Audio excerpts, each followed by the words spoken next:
La cuestión es que existe una relación entre las partes del núcleo de nuestro planeta, un núcleo interno sólido y un núcleo externo líquido. Una relación entre el núcleo interno y el núcleo externo, el manto, de donde proviene el magma, y la corteza, donde vivimos nosotros. Esta relación no es estática, sino dinámica. Aproximadamente cada 13.000 años hay un cambio en el núcleo que, estoy de acuerdo, crea turbulencias en el manto. Entonces el líquido, el material fundido del manto, se comprime y realmente se filtra en la corteza, en puntos débiles que llamamos límites de placas y donde la corteza es muy delgada. Y si estás en la Tierra en ese momento, lo que parece es un aumento en la actividad volcánica, supervolcanes.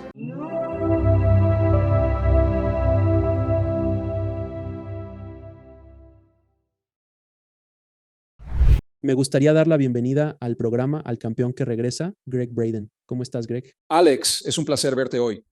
Una vez más te hablo desde nuestro estudio, justo a las afueras de Santa Fe, Nuevo México. Algunos piensan que parece la sala de mando de la nave nodriza. Quizás lo sea, pero yo simplemente lo llamaré nuestro estudio de Santa Fe para no meterme en problemas aquí. Oye, estoy emocionado de estar contigo. Esto es completamente improvisado. No sabemos a dónde nos llevará y siempre sabemos que será una buena conversación. Así que gracias por tu confianza y por invitarme de nuevo. Por supuesto, amigo. Nuestras últimas dos conversaciones han sido muy populares. En concreto, la última superó los 4.6 millones de visualizaciones. Así que parece que a la gente le gusta cuando tú y yo conversamos, señor. Por eso te han invitado de nuevo constantemente. Estoy ansioso por tener esta conversación. Así que mi primera pregunta para usted, señor, es para sondear. Ya hemos abordado brevemente el tema. ¿Qué se está descubriendo en la Antártida? Hablamos de eso. Están encontrando formas piramidales, hay algo allí. Realmente no sabemos qué está sucediendo. En tu opinión o estimación, ¿qué crees que pudo haber existido allí? Porque la Antártida no siempre ha sido un bloque de hielo. Era próspera, verde y demás. Entonces, ¿qué crees que le sucedió a la Antártida? ¿Fue un cambio de polos? ¿Por qué está congelada ahora? ¿Qué podría haber allí? Bueno, son tres preguntas, tres grandes preguntas. La Antártida es uno de los últimos grandes misterios continentales del mundo. Y es fascinante porque la verdad es que realmente no sabemos. Tanto el público general como la literatura revisada por pares abierta, no se habla mucho de ello. Lo que sí sabemos con certeza, Alex, es que a medida que el cambio climático avanza y el hielo se derrite, los satélites han comenzado a revelar estructuras complejas, estructuras arquitectónicas que emergen a través del hielo y no son primitivas. Tú sabes, chozas y aldeas de caza, estructuras masivas y complejas. Como arqueólogo aficionado, las estudié en la universidad. No seguí con un título en arqueología. Me hice geólogo, aunque la arqueología influyó en ello. Una de las primeras lecciones durante excavaciones universitarias fue que la naturaleza no usa ángulos de 90 grados. Así, un río no fluye en una dirección para luego girar en ángulo recto, ni el viento erosiona creando ángulos de 90 grados. La erosión fluvial es moldeada por el agua y la eólica por el viento, y ninguno produce esos ángulos. Y lo digo porque cuando observamos las imágenes satelitales de la Antártida, lo que vemos son estas estructuras masivas de habitaciones y edificios cuadrados, todos con ángulos rectos. No son casualidades naturales. Es un problema, ya que la última glaciación tuvo su apogeo hace unos 20.000 años. Y esto implica una de dos cosas.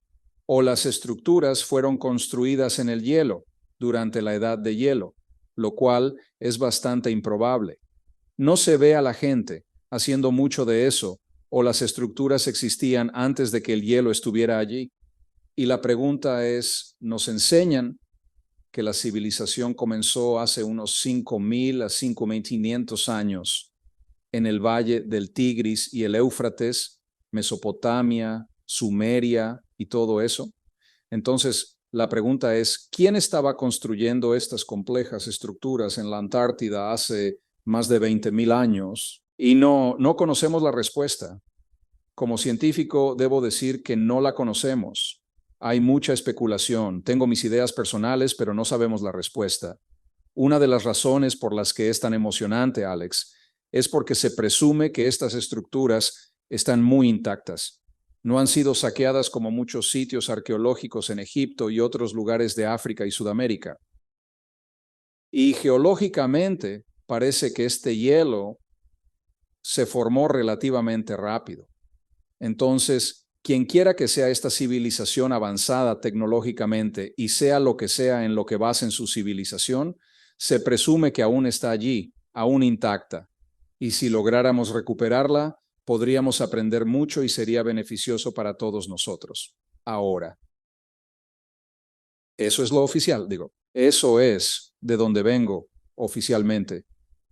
Tengo la impresión de que estos sitios ya han sido excavados, ya han sido recuperados y simplemente no lo comparten porque se relaciona con lo que llamamos divulgación. La divulgación es el proceso continuo de revelar nuestra relación con inteligencia que parece venir de otro mundo. Para algunos esto se traduce en ovnis en la cultura occidental. Al hablar con ancestros indígenas, Alex, te digo que en cada tradición indígena que he conocido, sin excepción, reconocen una sabiduría muy profunda. Hablamos de un vínculo sagrado y ancestral entre los terrestres y una extensa familia cósmica.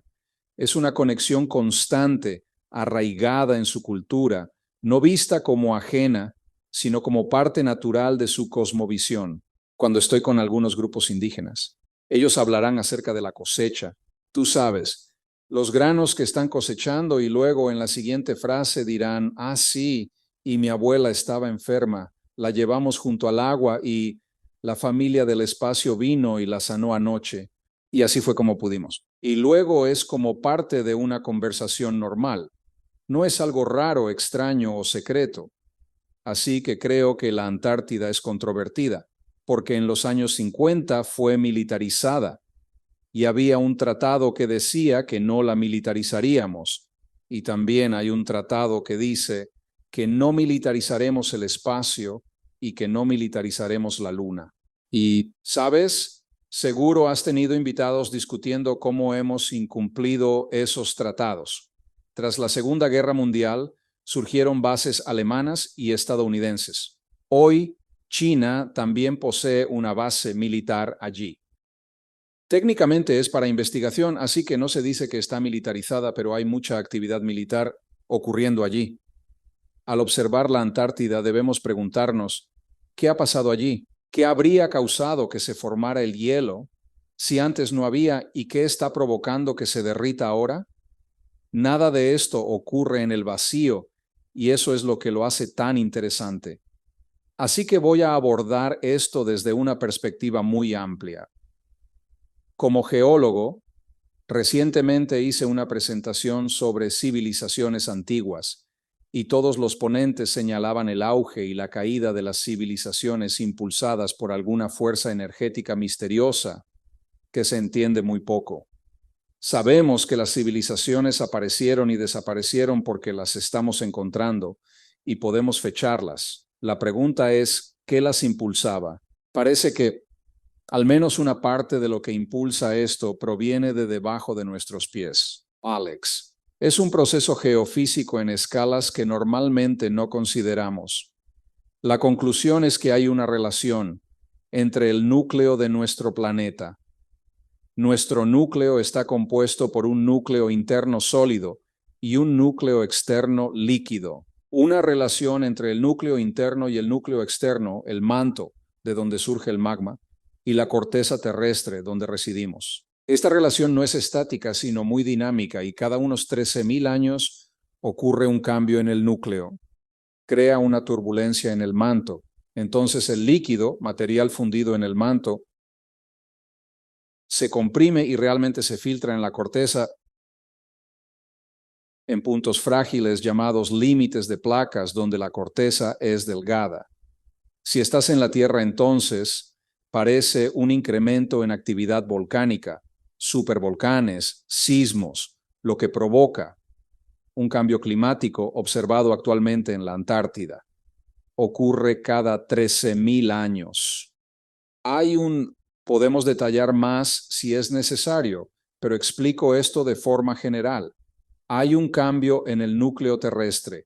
El núcleo interno oscila, causando ondulaciones en el externo.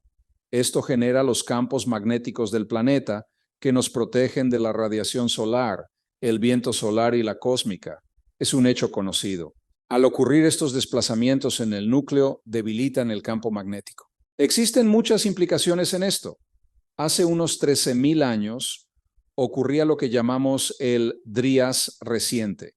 Salíamos de la edad de hielo, empezando a calentarnos para dejarla atrás. Pero de pronto hubo un descenso abrupto y rápido en la temperatura. Y luego esa temperatura volvió a subir muy rápidamente. Y es esa caída la que creó el hielo que estamos viendo. Y tú sabes eso, Siberia congelada. Me refiero a mamuts congelados en medio de un bocado de comida.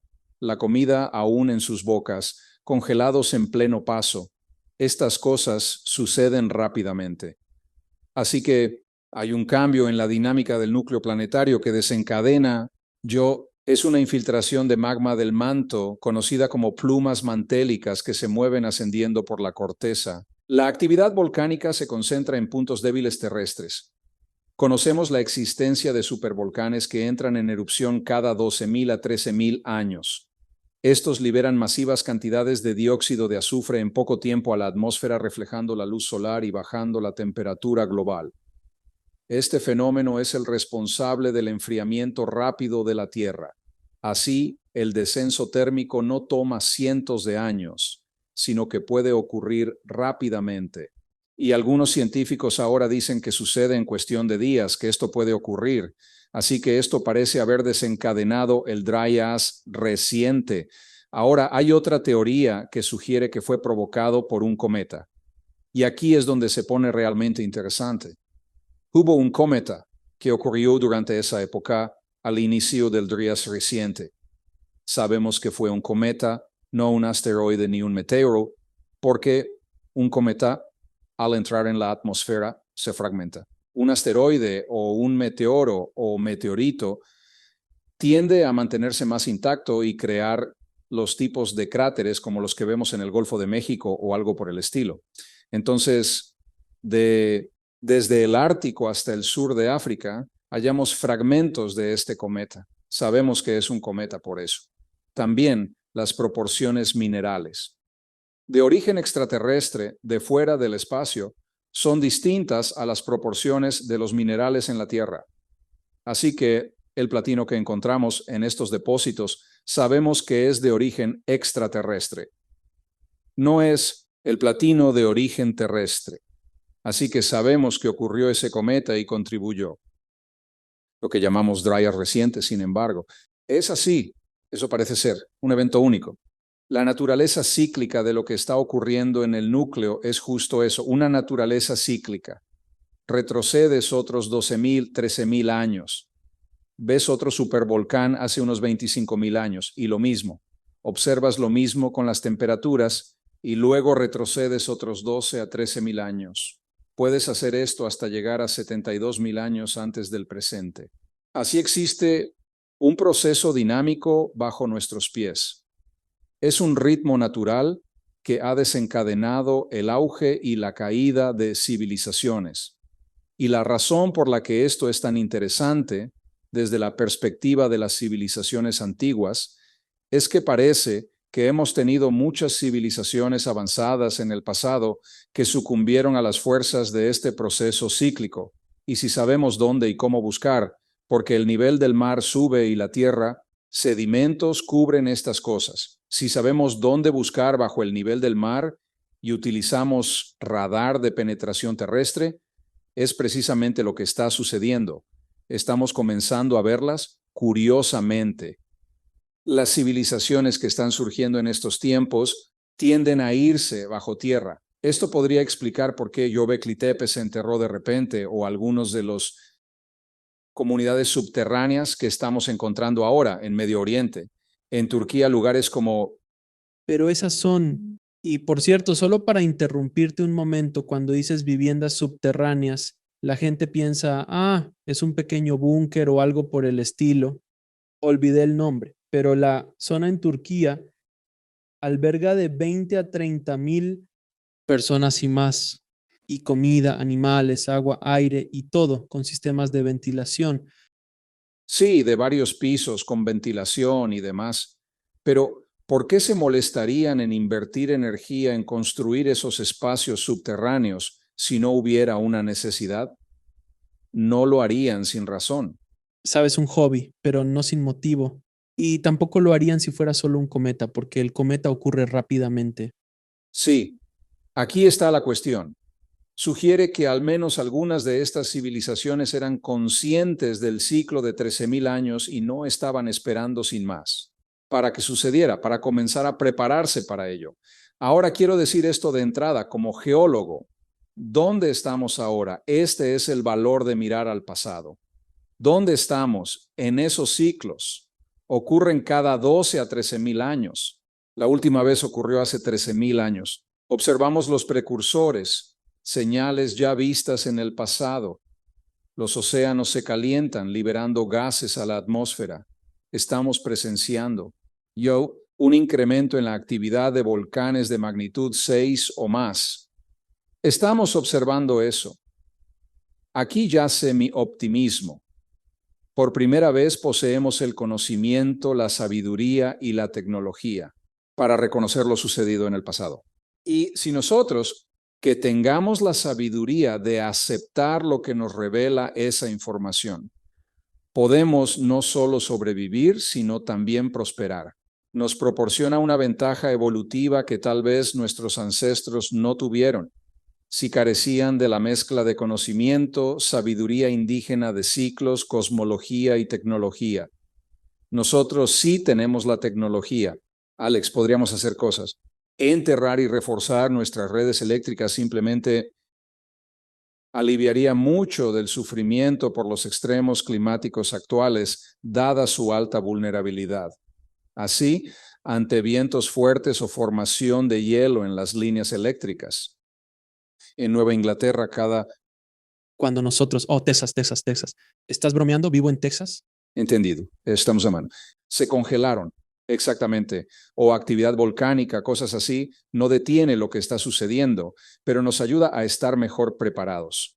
Si tenemos calor y luz y refrigeración y podemos enfriar nuestra comida y tenemos nuestros suministros médicos y todo, no tenemos el mismo impacto que cuando la gente queda completamente aislada de la civilización y lo pierde todo. Quiero decir, eso es solo una cosa simple. Si reconocemos los indicios de un supervolcán, y esto es lo que estaba sucediendo, durante el Dryas reciente, esto era un supervolcán. Se llama el volcán de los Campos Flegreos. Está en Italia y hay 24 cráteres distintos reconocidos actualmente dentro de la caldera, y no es la primera vez que ha entrado en erupción. Y también hay otros supervolcanes. Tenemos la tecnología para desgasificar algunos de ellos, para aliviar ese gas y el magma para que no cause daños. No creo que puedas detener un volcán, pero ciertamente creo puedes modificar cómo va a afectar al mundo y a la vida. Necesitamos aplicar el sentido común y detener la construcción en las llanuras de inundación. Edificios de 30 pisos a 3 metros del borde del océano, asumiendo que el océano es estático, que los niveles del mar nunca van a cambiar. Necesitamos, más que nada, necesitamos una vida localizada, comunitaria, y una vida localizada, no la vida centralizada, hacia la que nos están empujando a través de las políticas que ahora se proponen. Vivir de manera localizada significa fuentes locales de alimentos, fuentes locales de agua, finanzas locales, ingresos locales y energía localizada. Así no tienes cadenas de suministro masivas que son tan frágiles y tan vulnerables a las interrupciones. No necesariamente detiene lo que ocurre, pero vivir de manera local como nuestros ancestros nos permite cuidarnos mejor. Cuanto más fuertes seamos como familias y comunidades, más podremos ayudar a quienes lo necesiten y no hayan tenido nuestra suerte. Si dependemos de sistemas centralizados y las cadenas de suministro fallan, o si se contamina nuestra fuente central de agua o el sistema energético centralizado, estamos en riesgo. Sí, queda comprometido por cualquier motivo. ¿Dónde nos deja eso? Simplemente lo digo. Digo esto porque no quiero que la gente sienta miedo de un ritmo y ciclo natural, pero creo que nos lo debemos a nosotros mismos, a aceptar la verdad, la profunda verdad de que vivimos en un mundo dinámico de ciclos, no en un mundo estático donde todo es como es y será siempre como es. En este momento simplemente no tiene sentido ni siquiera pensar en eso. Entonces, Greg, déjame preguntarte con toda esta charla de ciclos, el Dryas reciente, civilizaciones antiguas avanzadas que pudieron caer, irse y desaparecer, estos ciclos, ¿qué significa eso? ¿De qué manera vinculas la espiritualidad con nuestra evolución como seres espirituales a lo largo de todo este proceso? Siempre llamaba al final. No soy el primero en llamar esto un juego. Una especie de simulación, un videojuego en cierto modo, y la sensación continúa cambiando. Y en tiempos recientes cambia con mayor rapidez mientras Mario se esfuerza por salvar a la princesa. ¿Dónde piensas que hacia dónde nos dirige esto en nuestra evolución espiritual? La definición de espiritualidad probablemente sea un poco distinta a lo que la mayoría acepta como espiritualidad. La definición de espiritualidad se trata completamente de relaciones. Se trata de nuestra relación con nosotros mismos, nuestra relación con los demás, nuestra relación con la tierra, nuestra relación con el pasado, con el futuro, nuestra relación con Dios. Todos estos aspectos entran en juego cuando nos enfrentamos como individuos y como familia, como comunidades, sociedades, naciones, como planeta, ante enormes cantidades de cambio. Está bien, nos empuja al límite mismo de lo que creemos ser, Alex, y tenemos que buscar en nuestro interior, descubrir lo que es verdadero para nosotros, lo que es real para nosotros. Nos obliga a identificar los valores que apreciamos para que podamos permitir que esos valores nos sirvan y nos apoyen en la resiliencia. La espiritualidad está profundamente vinculada a la resiliencia humana. Y cuando hablamos de resiliencia, quiero decir, estamos abriendo la puerta a muchas conversaciones aquí. Resiliencia. Cuando era niño, allá por los años 50, en el Missouri rural, la resiliencia significaba que si tenías un mal día, aguántate y supéralo. Esa era tu resiliencia, claramente. Absolutamente, absolutamente, bravo. Identifícate con eso. Ahora existe una nueva definición, resiliencia adaptativa. La iniciativa es liderada por el Instituto de Resiliencia de Estocolmo, que identifica dominios de resiliencia, incluyendo el fisiológico, pues claramente nuestros cuerpos deben estar en forma para que podamos resistir cualquier estrés que se nos presente. Y eso siempre ha sido cierto, pero ahora es más cierto que nunca. Alex, creo que uno de los mayores regalos que podemos darnos es ser la mejor versión de nosotros mismos. Ponernos en forma, estar saludables, dejar de hacer cosas que dañan nuestros cuerpos y los de nuestros hijos. Simplemente dejar de hacer esas cosas. Y eso daría para un podcast entero. Podemos hablar de principios específicos. Eso es solo un aspecto de la resiliencia. Es fisiológico. Luego está la resiliencia mental, la resiliencia emocional, la resiliencia psicológica y la resiliencia espiritual. Y todos esos dominios son necesarios para prosperar en tiempos de extremos. Y el aspecto espiritual de eso nos dice que somos más. Somos más que el mayor desafío que jamás enfrentaremos y estamos hechos para tiempos como este. Estamos literalmente programados para prosperar en tiempos de extremos. Y eso es lo que es tan único del cuerpo humano. Nuestros jóvenes no están aprendiendo eso. Les enseñan que somos una especie defectuosa, que la humanidad es un defecto en sí misma y que necesitamos algo externo para protegernos y ayudarnos. Y ese algo, la tecnología es tan joven que la gente joven piensa que necesita tener chips de computadora en su cerebro, o sensores bajo su piel, o químicos en su sangre para competir. Y esta es la mentalidad. Ahora creo que eso realmente nos limita en cuanto a dónde estamos ahora. Así que cuando hablamos de resiliencia y espiritualidad, hay una conexión directa entre la espiritualidad y la resiliencia. Todos los ámbitos de la resiliencia y nuestra situación mundial actual. Porque de nuevo, Esta conversación no ocurre en el vacío. Estamos viviendo una época de extremos. No significa que solo ocurran cosas malas, ni siquiera buenas, de hecho, pero sí significa cosas grandes. Están sucediendo cosas grandes que nunca hemos visto en esta generación. Y tenemos todo lo que necesitamos para prosperar con éxito ante esos grandes desafíos. Si miramos en nuestro interior y despertamos la profunda verdad del potencial que cada uno de nosotros lleva dentro, si caemos en la mentira de que somos impotentes, víctimas de un mundo sobre el que no tenemos control, entonces nos volvemos vulnerables, nos asustamos y entregamos nuestro poder haciéndonos vulnerables a las ideas de otros y sus agendas sobre cómo debería ser el mundo y nuestras vidas. Estas cuestiones están en juego ahora. Por eso es crucial aprender de los jóvenes Dryas. Si miras 13,000 años atrás, la misma situación ocurrió. Y si retrocedes otros 12,000 años, verás que se repitió. No estamos divorciados de los ritmos pasados. No estamos aislados de los ciclos de cambio. Tendemos a pensar que, sí, todo eso fue hace mucho tiempo.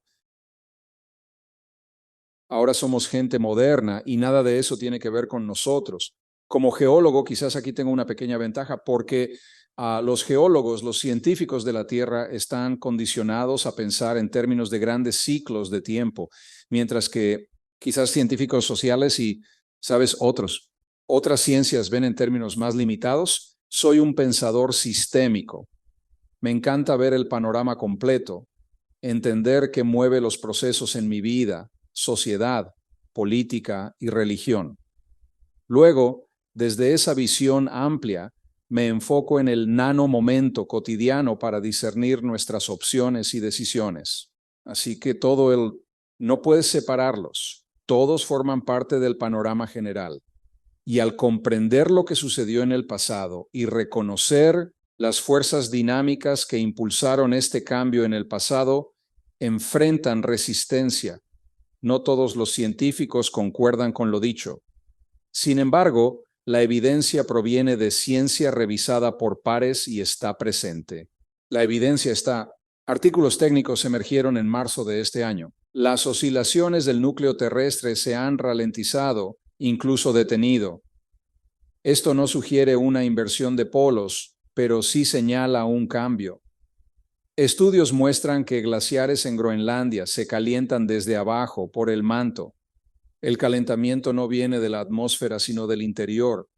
Son datos de investigaciones revisadas por pares. Y así aceptando eso primero, luego en segundo lugar nosotros. Sabes, eso está sucediendo.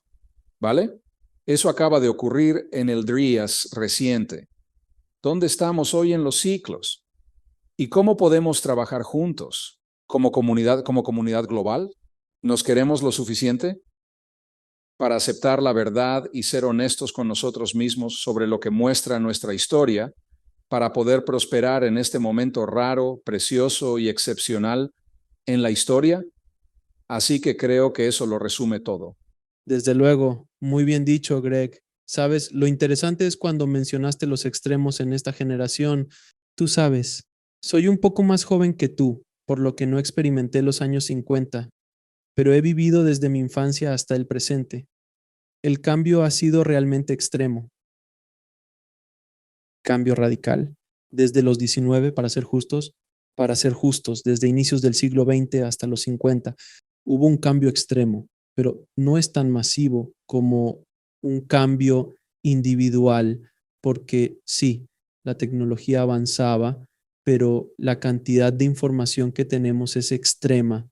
Lo que está sucediendo ahora mismo con el clima es extremo. Lo que está sucediendo en política es extremo. Lo que está sucediendo con el dinero y los gobiernos es extremo. Hay tantos cambios en proceso. Eso, volverse resiliente ante eso es muy importante. Sí, claro que lo es. Y no es solo nuestra imaginación. Era geólogo para una empresa en aquel entonces. Se llamaba Phillips Petroleum. Allá por los años 70, durante la primera crisis energética, yo era quien resolvía problemas. El petróleo de Medio Oriente se cortó y América racionaba. Nos asignaban 10 galones de gasolina por semana. Te diré algo, los coches musculosos de entonces, yo tenía un Pontiac GTO de 1969 con motor de 400 pulgadas cúbicas y precioso. Era una máquina hermosa, pero 10 galones de gasolina no iban a durar una semana. Está a unos 1,5 kilómetros. Unos 1,600 metros, porque iba y venía de la escuela en coche, tenía un trabajo en una fábrica de cobre y eso no iba a funcionar. Así que en ese momento me dediqué a resolver problemas. Y sabíamos, quiero decir, los científicos sabían en aquel entonces que estábamos en medio del cambio climático y dieron la voz de alarma. Pero el problema es que nadie escuchaba. Los científicos no tenían una plataforma como la que tú y yo tenemos hoy. Se divulgó en revistas de tecnología, no era secreto. Lo tristemente cierto es que era verdad. Fragmentos de la información se han incorporado, siempre suposiciones falsas y proyecciones y luego secuestrados y politizados para incitar nuestra nación y otras naciones para tomar decisiones que benefician a unos pocos y realmente causan mucho sufrimiento a muchas otras personas. Y si mi pregunta es, ¿cómo podemos resolver los problemas si no somos honestos acerca de los problemas? Y estamos en pleno cambio, viviendo una inusual convergencia de ciclos. Por tanto, como mencionaba, en ese tiempo éramos conscientes de la simultaneidad de ciclos, no solo climáticos, sino también económicos. Los economistas que analizan esto lo reconocen, los ciclos Kondratiev. Ellos entienden perfectamente cuáles son y los patrones que siguen estos ciclos. También estamos viviendo la convergencia de un ciclo de conflicto humano, y esto es fascinante. Cuando hablé en la ONU, no estaban al tanto de este ciclo. Preguntaban, ¿acaso el conflicto surge espontáneamente? Y ciertamente puede ocurrir. Pero si observas el conflicto humano, sigue un ritmo sinusoidal preciso. Y los picos y los valles de esas olas son donde han comenzado las grandes guerras de nuestro pasado. Es donde han terminado y coinciden con ciclos magnéticos de nuestro Sol, que influyen en los campos magnéticos de la Tierra, que a su vez influyen en los campos magnéticos del corazón humano y del cerebro humano. Y esto es lo que significa. En resumen, cuanto más fuertes son los campos magnéticos, más pacíficos somos, más dispuestos estamos a cooperar para resolver nuestros problemas. Cuanto más débiles son los campos, más agresivos somos, menos cooperativos somos. Estamos saliendo del valle de un ciclo magnético débil. Esto no implica que debamos entrar en conflictos. Significa vulnerabilidad, susceptibilidad. Pero oye bien, Alex, también representa una gran oportunidad para la paz, ya que en esta condición estamos más abiertos a ella. Estamos en puntos críticos de los ciclos. Si reconocemos nuestra posición, si entendemos nuestra vulnerabilidad en el ciclo, debemos ser excelentes oyentes.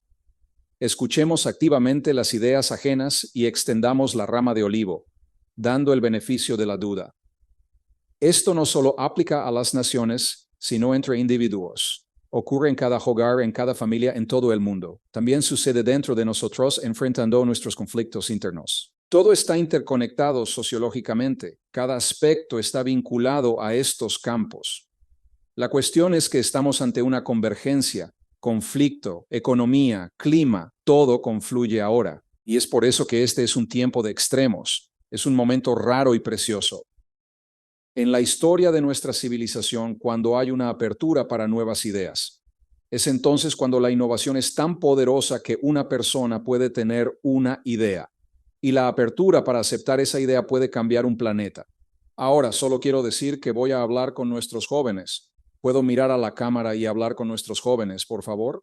Recientemente he hablado con numerosos jóvenes que me expresan su deseo de no traer hijos al mundo, dada la condición actual en la que se encuentra. Yo me senté junto a un cadete de la Fuerza Aérea en un vuelo y tuvimos esta conversación.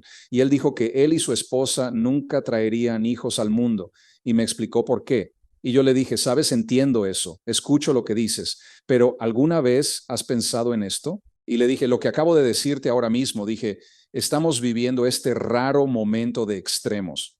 Dije, es una época en la que una vida podría tener las percepciones y la innovación para cambiarlo todo y traer belleza, paz y prosperidad a este mundo. Dije, ¿por qué negarle a un alma la oportunidad de venir a este mundo justo ahora? El avión aterrizó, lo vi brevemente en equipajes y él se apresuraba a marcharse. Dije, hombre, ¿a dónde vas? Él dijo, ¿estás bromeando? Dijo, después de esa conversación voy a ir a casa y hacer un bebé. ¿Sabes? Y por eso quiero decir esto a los jóvenes. No es el fin del mundo, sino de una forma de vivir. Hemos estirado al máximo esa manera de vivir, hasta el punto de no ser sostenible. Es como una gran liga elástica. Algo tiene que ceder. Y cuando cede, es el comienzo de lo que viene después. Y por eso te necesitamos a ti y a esos bebés. Necesitamos nuevas ideas e innovación.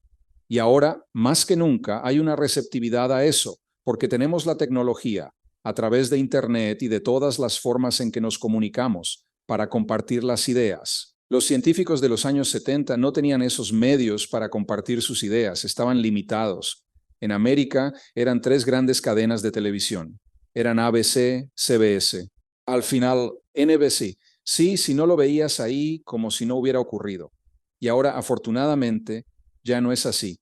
Sé que puede parecer sombrío para algunas personas debido a los algoritmos y la información que nos traen, pero hay tantas buenas noticias, tantas nuevas innovaciones, tanta nueva tecnología. Vivir una sola vida, Alex, donde construimos puentes. Ese mundo del pasado que tan bien funcionaba nos llevó a admitir que sí funcionó. Estamos aquí gracias a él. Para bendecir eso y dejarlo ir porque ya no encaja, y luego abrazar el nuevo mundo que está emergiendo. Y lo hermoso es que ese nuevo mundo aún no está aquí. Así que lo estamos creando, lo estamos eligiendo, y por eso necesitamos jóvenes, mentes frescas y corazones vivos. Para influir, esas plantillas serán útiles para lo que traiga el nuevo mundo. Entonces, es hora de tener hijos. A pesar de lo que se piensa, no sobran personas en el planeta. Recientes estudios y datos de la ONU señalan un punto crítico de infertilidad. Las tasas de natalidad están cayendo drásticamente. Necesitamos 2.1 bebés por mujer solo para mantener el nivel de población actual. Y hemos caído por debajo de ese 2.1. Alcanzaremos el pico en 2050 con unos 10.000 millones de personas. Y después de eso, si algo no cambia, nos espera un declive pronunciado. Así que no está tan lejos. No está tan lejos. Greg, como siempre, podríamos hablar al menos otras 6 horas, pero te agradezco mucho que hayas venido al programa de nuevo y ha sido una conversación fascinante, como siempre. ¿Dónde pueden las personas saber más sobre ti y el increíble trabajo que estás realizando en el mundo? Señor. Claro, gracias, Alex. Bueno, mi sitio web, www.gregbraden.com, gregbraden.com. Esas 2 G indican que soy Greg y no Gregory. Una G es abreviatura de Gregory y mi madre quería que fuera Greg. Así que gregbraden.com, y todo lo que necesitas saber sobre dónde voy a estar y qué voy a hacer está ahí. Esa es tu ventanilla única. Greg, ¿quieres compartir un mensaje de despedida con la audiencia? Todo presente, toda esta increíble charla de la que hemos hablado. Conoce a Alex. Y a nuestra comunidad global, y yo los considero comunidad, los considero mi familia. Son conversaciones importantes, son ideas grandes. Creo que es importante hablar de ellas. Y también creo que es importante tener en cuenta que al final todo depende de nosotros. Estamos aprendiendo sobre nosotros mismos en la presencia de nuevas tecnologías y nuevas formas de pensar. Y nos está invitando a todos a enfrentarnos con la profunda verdad de quiénes somos y qué significa ser humano en este mundo, y quizás por primera vez explorar los más profundos potenciales de esa humanidad. Así que creo que es importante simplemente recordar eso, Alex, como contexto. Considera todo, de cierta manera, en perspectiva, porque con algunos temas es fácil caer en la madriguera y simplemente perderse en tanto de lo que está sucediendo. Realmente depende de nosotros.